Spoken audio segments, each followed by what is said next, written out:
Hello dear students, आज इस video में मैं एक इम्पॉर्टेंट टॉपिक डिस्कस करना चाह रहा हूँ जो सभी बच्चों के दिमाग में रहता है कि सर एक तो टाइम टेबल किस तरह से बनाया जाए और किस समय पढ़ा जाए, है ना, कि मतलब कौन सा टाइम ऐसा सूटेबल रहता है। क्योंकि देखो इस एज में बच्चों को हर तरह की गाइडेंस की ज़रूरत पड़ती है, वो हर तरह की बातों के बारे में सोचते हैं। तो यहाँ एक तो टाइम टेबल किस तरह से मैनेज करना है या कौन सा समय आपकी पढ़ाई के लिए बेहतर रहेगा, वो सब चीज़ें हम आज थोड़ा सा डिस्कस करने के लिए आए हैं। उम्मीद है ये वीडियो आपको हेल्पफुल लगेगा और आपके आगे की पढ़ाई के अंदर जो है वो आपकी मदद करेगा।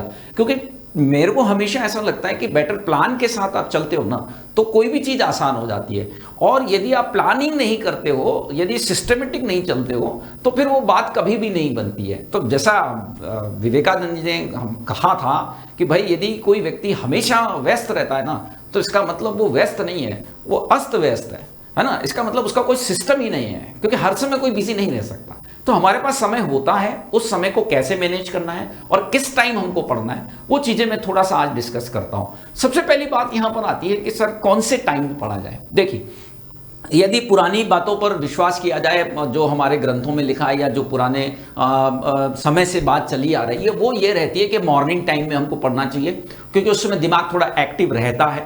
निश्चित तौर पर साइंटिफिकली प्रूवन चीज भी है कि मॉर्निंग टाइम में आपको यदि पढ़ेंगे उठ करके तो वो चीजें लंबे समय तक याद रहती हैं, ऐसा ही माना जाता है। तो इसमें थोड़ा सा मेरा जो सोचना है वो अलग है, क्योंकि मैं ये मानता हूं कि हर व्यक्ति का जो बॉडी का जो एक सिस्टम होता है वो अलग अलग होता है। उस पर एक कॉमन चीज लगाना बहुत मतलब मुश्किल सी बात है। ठीक है, हो सकता है कि मॉर्निंग टाइम के अंदर आपको चीजें ज्यादा समय तक याद रहती हो, लेकिन हर बच्चा उस समय उठ पाए, पढ़ पाए, वो थोड़ा मुश्किल होता है। कोशिश करनी चाहिए, लेकिन ऐसा नहीं है कि जबरदस्ती खींचे जा रहे हैं। भाई हमने मॉर्निंग टाइम सेट कर लिया कि हमको 4 बजे उठकर पढ़ना है, लेकिन 4 बजे उठ करके हम झपकियां ले रहे हैं और जो है वो सो जा रहे हैं, और फिर अगली नींद हमारी 6 बजे खुल रही है, तो वो 2 घंटे ना तो हम ढंग से सो पा रहे हैं और नहीं हमारी स्टडी हो पा रही है। तो ऐसी पढ़ाई का कोई फायदा नहीं है। आप कोशिश करके देखिए कि मॉर्निंग के अंदर यदि आपका, देखो 2-4 दिन तो आपको कोशिश करनी पड़ेगी, एक्स्ट्रा एफर्ट लगाने पड़ेंगे। ऐसा नहीं होगा कि एकदम से, क्योंकि बॉडी एडजस्ट एकदम से नहीं होती, पर हो जाती है। तो 6-7 दिन वेट करें, एक बार मॉर्निंग का कुछ टाइम ऐसा सेट कीजिए कि 4 बजे उठ करके मेरे को 7 बजे तक पढ़ाई करनी है, कोशिश कीजिए। पर 7 दिन तक प्रयास करने के बाद भी आपको लगता है कि वो टाइम आपको सुटेबल नहीं लग रहा है, देन चेंज इट, उसको बदल दीजिए। क्योंकि बहुत से बच्चों को लेट नाइट तक पढ़ना पसंद होता है और बहुत से बच्चों को सुबह उठकर पढ़ना पसंद होता है। देखो दिन में तो ऑब्वियस सी बात है पढ़ाई करनी ही है जब मौका मिल जाए। वैसे तो जब आप नीट जेईई की प्रिपरेशन कर रहे होते हैं तो हर समय ही बेस्ट है, क्योंकि आपको जो समय मिल जाए पढ़ने के लिए वही बेस्ट है, उसी समय आपको पढ़ना चाहिए। बट फिर भी क्योंकि ज्यादातर बच्चों के दिमाग में ये सवाल रहता है कि कई सर हम लेट नाइट तक पढ़ रहे हैं, हम सुबह नहीं पढ़ रहे, तो हमारा कोई नुकसान तो नहीं हो जाएगा, है ना। तो वो चीजें मैं थोड़ा सा क्लियरिफाई करने की कोशिश कर रहा हूं कि देखिए इसमें कोई प्रॉब्लम वाली बात नहीं है।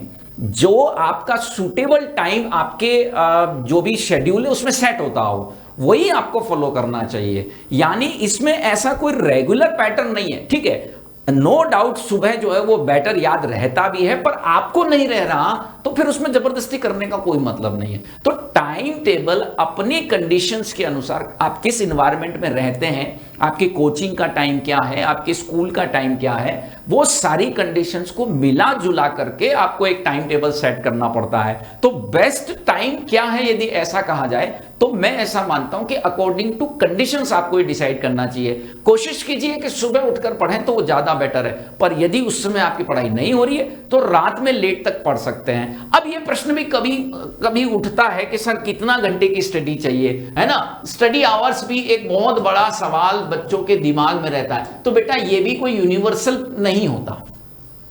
बहुत से बच्चे बहुत कम पढ़ के भी अच्छा परफॉर्म कर जाते हैं, बहुत से बच्चे बहुत ज्यादा पढ़कर भी उतना परफॉर्म नहीं कर पाते, कि अपनी अपनी योग्यता होती है। पर एक जनरल बात मैं बताता हूं कि अच्छा बहुत से बच्चे स्कूल गोइंग हो सकते हैं तो उनको टाइम कम मिलता है, बहुत से बच्चे घर पे ही रहते हैं, केवल सेल्फ स्टडी कर रहे होते हैं, उनको टाइम ज्यादा मिलता है। तो एक मिक्स सी बात है, but still I can believe कि इतना आपको आवर्स जो है वो पढ़ना ही चाहिए। 6 to 8 आवर्स आपको पढ़ना चाहिए ही चाहिए। इससे कम में मुझे नहीं लगता है कि कोई भी बच्चा नीट जेईई जो है निकाल पाता पाता है, क्योंकि आजकल कंपटीशन इतना ज़्यादा हो गया कि केवल जो है वो बहुत अच्छा ब्रेन लेवल होने से भी काम नहीं चल पाएगा। कंपटीशन बहुत ज़्यादा है, एफर्ट तो आपको लगाना पड़ेगा। तो इतना पढ़ाई 6 to 8 आवर्स की पढ़ाई आपको जरूरी है, और इसमें आप स्लॉट में बांटेंगे ना तो बहुत अच्छा रहेगा। जैसे मैं 8 आवर्स लेकर चलता हूं ना, तो 2+2+2+2 इस तरह से गैप दे करके यदि पढ़ेंगे, देखो कंटिन्यूसली नहीं पढ़ना चाहिए। बेस्ट टाइम में एक बात ये भी ध्यान रखिए कि लगातार पढ़ना अवॉइड करना चाहिए, क्योंकि एक जनरल ह्यूमन टेंडेंसी है कि 1.5-2 घंटे से ज्यादा कंसंट्रेट हमारा जो है वो ब्रेन नहीं रह पाता है। तो जब भी आपको लगता है कि भाई अब यहां से कंसंट्रेशन हमारी खराब हो रही है, क्योंकि देखो मेन चीज है आउटपुट कितना है। आवर्स मायने नहीं रखते, लेकिन आउटपुट तो आना चाहिए ना। तो आउटपुट तब आएगा जब कंसंट्रेशन लेवल होगा। तो जस्ट डिवाइड इट, है ना, इसको बांटिए। 2-2 घंटे के गैप से पढ़ेंगे, बीच में आधा घंटा गैप कर लिया, 15 मिनट गैप कर लिया, घंटा भर गैप कर लिया, तो आपका जो है बहुत आसानी से चीजें मैनेज होंगी, स्ट्रेस भी ज्यादा नहीं पड़ेगा। अच्छा, और एक चीज है कि किसी भी सब्जेक्ट को लगातार नहीं पढ़ना चाहिए, किसी भी सब्जेक्ट को लगातार नहीं। ऐसा नहीं करना चाहिए कि आज 4 घंटे हमने फिजिक्स पढ़ लिया, केमिस्ट्री पढ़ाई नहीं, बायो पढ़ाई नहीं, या बायो पढ़ लिया फिजिक्स पढ़ा नहीं, तो ऐसा नहीं कर सकते हम। लगातार आपको सभी सब्जेक्ट को प्रतिदिन उठाना पड़ेगा, पर डे आपको जो है उन्हें करना पड़ेगा। और एक चीज यहां पर ऐड करना चाहता हूं कि मैंने उस बच्चे को हमेशा सफल होते देखा है जो डेली बेसिस पे चीजों को तैयार करता है। मतलब जैसे उसकी कोचिंग स्कूल में आज जो पढ़ाया गया, यदि वो उसकी हैबिट है कि वो आज ही उसको पढ़ लेगा, तो उसे मुझे नहीं लगता कि सफल होने से कोई रोक सकता है। जितना इसमें डिले होता है उतनी प्रॉब्लम क्रिएट होना शुरू हो जाती है। तो डेली बेसिस पे, क्योंकि सबसे बढ़िया वो चीज आपको उस समय ध्यान में होती है।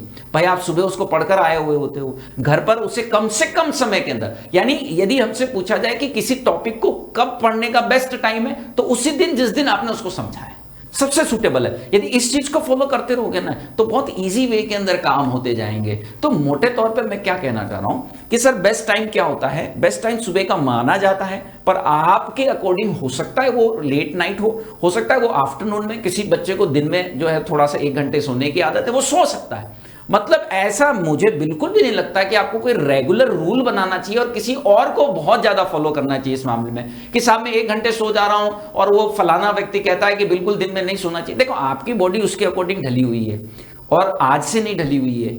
ये आप 12th में पढ़ रहे होंगे या तो पास हो गए होंगे, तो 17-18 साल हो चुके हैं, तो उसको एकदम से ड्रेस्टिकली चेंज करने जाओगे तो उसके इफेक्ट दिखने में बहुत समय लग जाएगा। तो क्यों चेंज करना है? आपको टोटल स्टडी 6 to 8 आवर्स की सेल्फ चाहिए ही चाहिए। देखो ये कब तक है? जब तक आपका कोचिंग वगैरह चल रहा है, कोचिंग और जो है वो सिलेबस कंप्लीशन, सिलेबस इनकम्प्लीट है, और सिलेबस इनकम्प्लीट है तब तक ये चीज है। और जैसे ही आपका सिलेबस पूरा हो जाएगा, ये आपके स्टडी आवर्स जो है ना वो 8 to 10 और 12 तक भी जाएंगे, यानी कि 10 से 12 घंटे की स्टडी उसके बाद चाहिएगी, क्योंकि इस समय तो आपका काफी टाइम जो है वो चीजों को सीखने में भी लगा होता है, तभी तो खुद याद करोगे ना, यानी कोचिंग और स्कूल में भी जा रहा होता है। तो स्टिल आई कैन थिंक कि मुझे क्या लगता है कि 6 से 8 घंटे जो है ना वो आपके लिए आई कैन से जो है बहुत जरूरी होते हैं। इतना आपको जरूर जो है वो पढ़ना चाहिए। और बेस्ट टाइम के बारे में मैंने आपको बताया अपने अकॉर्डिंग, बट बहुत इंपॉर्टेंट चीज है टाइम टेबल जरूर बनाएं और उसको स्ट्रिक्टली फॉलो करो भैया।